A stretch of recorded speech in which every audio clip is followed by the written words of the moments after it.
Good morning, I guess. It's Monday, and this is lesson number 60, page 1, which is all about getting ready for your midterm.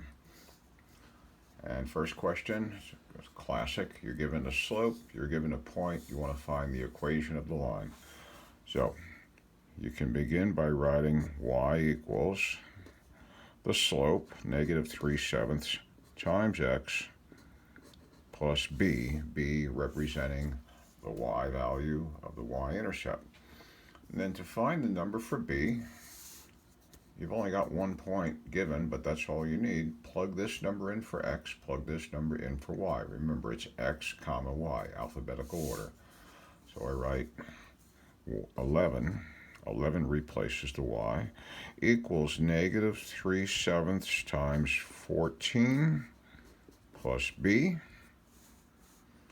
And then 7 goes into 14 2 times, and negative 3 times 2 is negative 6.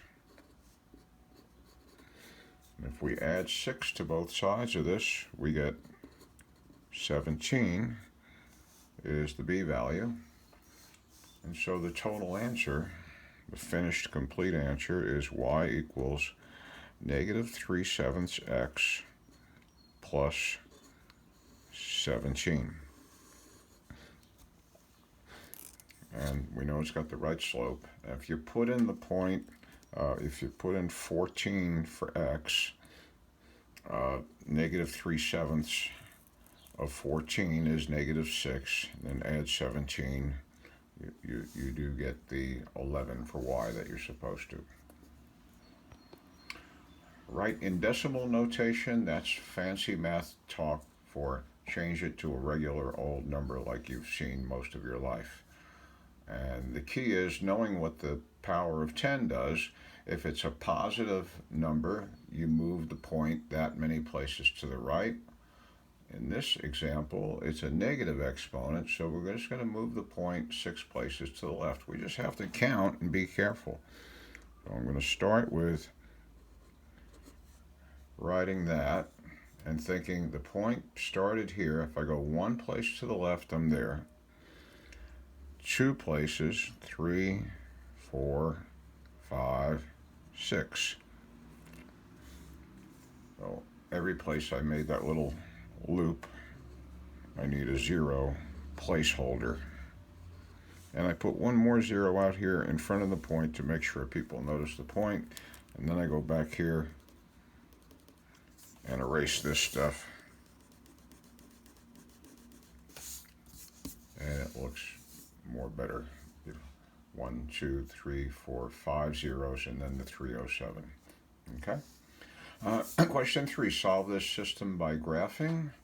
So I can't camera everything at once, but the first equation, y equals negative 2/3 x plus 5. Here's our grid. X-axis, y-axis. The y-intercept is 5. 1, 2, 3, 4, 5.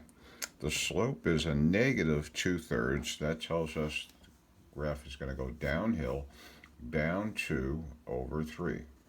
Negative 2/3 slope translates like that, or going this way up to 3 to the left.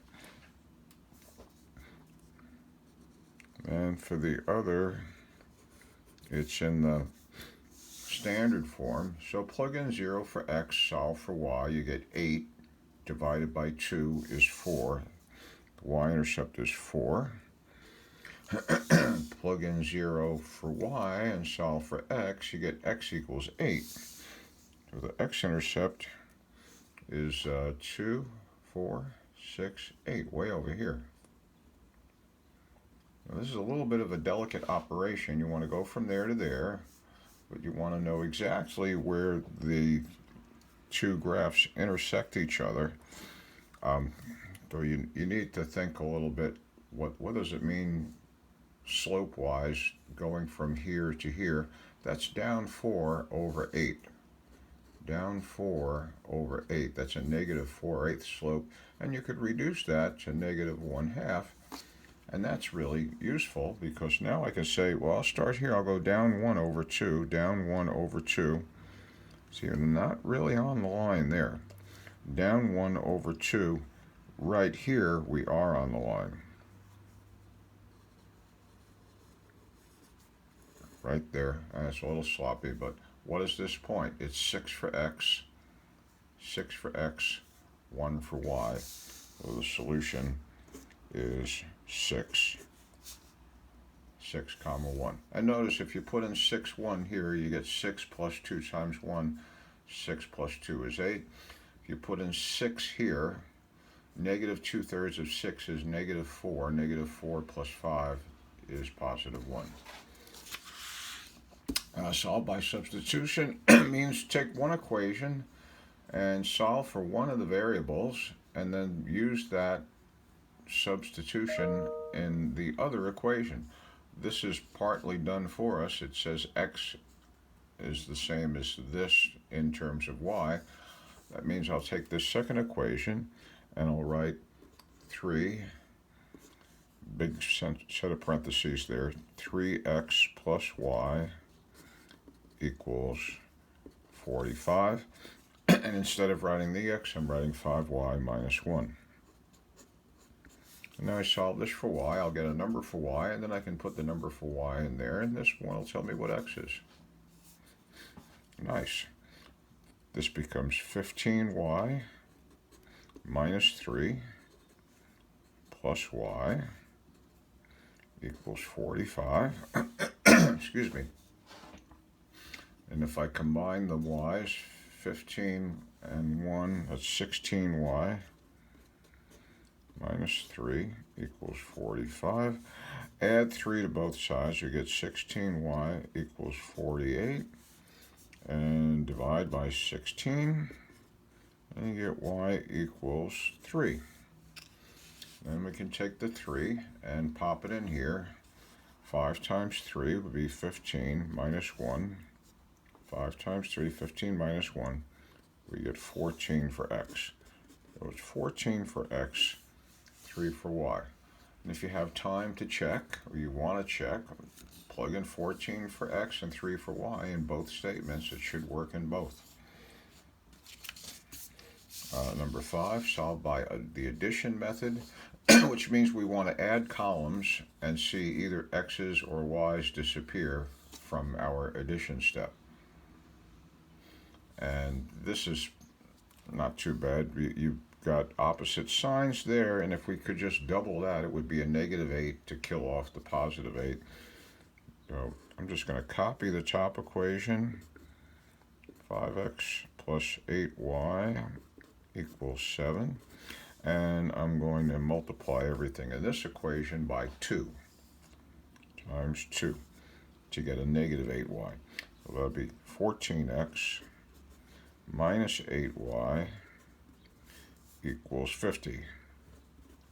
And then when we add 5x's added to 14x's, we get 19x's.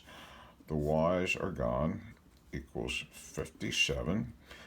Excuse me. And divide both sides by 19 and get x equals 3.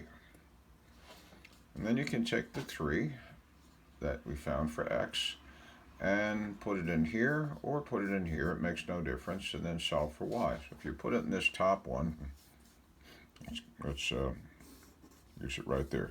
5 times 3 would be 15 plus 8y equals 7. And subtract 15. And that leaves you with 8y equals negative 8. And divide by 8, you get negative 1. Solution is 3 for x, negative 1 for y. Okay. Number 6, you can split this up into 3 separate fractions and then reduce each fraction independently. But 3 goes into all the coefficients. This exponent is less than all those exponents. So the easier way is just do this. First, let's take care of the coefficients. 12 divided by 3 is 4. And then it's going to be plus, and I'm leaving some space there for the w. 9 divided by 3 is 3, and then a minus, and 15 divided by 3 is 5. And then for the w's, I'm going to have w to the 13 minus 6. 13 minus 6 is 7, and w to the 10 minus 6 is 4, and w to the 7 minus 6 is 1. So just plain old w. And there's your answer. Number 7, simplify this. Everything in here is to the third power. So 4 to the third power is 64. And for the variables, we multiply the exponents. We get y to the negative 9 and z to the negative 3. And we're not supposed to have a negative exponent in our answer. So either you do this, the easy way is just make this over 1. And since everything here is multiply, it's 64 times that y times that z. You can pop any of these things across the bar as long as you change their exponent signs. Both of these have a negative exponent, which I want to be rid of. So I move them both to the bottom, and this becomes y to the positive 9, z to the positive 3. Now, another approach is just remember that y to the negative 9 is equivalent to 1 over y to the 9, and z to the negative 3 is 1 over z to the 3. And this is technically okay, but in really, really bad taste. You should at least do this. Put a 1 under that and put these together. 64 times 1 times 1, and then 1 times that times that. You get the same answer, but a lot of extra writing going that way. 64 over y to the 9th, z to the 3rd. Okay. Vocabulary question. Is this a binomial, a monomial, or a trinomial? Well, how many terms it has. Remember, the polynomial is a collection of monomial terms separated by plus and minus. You see 2 terms here, so it's a binomial. Remember, a monomial is any coefficient you want times some variable, maybe more than one variable, but the most restrictive part is this must be a 0, 1, 2, or so on. No negatives there, no decimals, no funny stuff. Just either 0 or a number you would use to count how many chairs you have in a classroom. And last thing on page 1, write this in scientific notation. So we're supposed to have exactly 1 digit before the point, and then we need to indicate how many places this point needs to move to make it the original number. Okay, we do that with the exponent on the 10.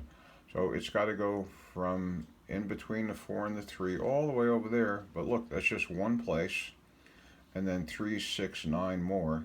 So altogether, 10 places. If we move the point starting between the 4 and the 3, 10 places to the right, we'll have back this. What is this number? This is 43 billion. Okay, end of page 1.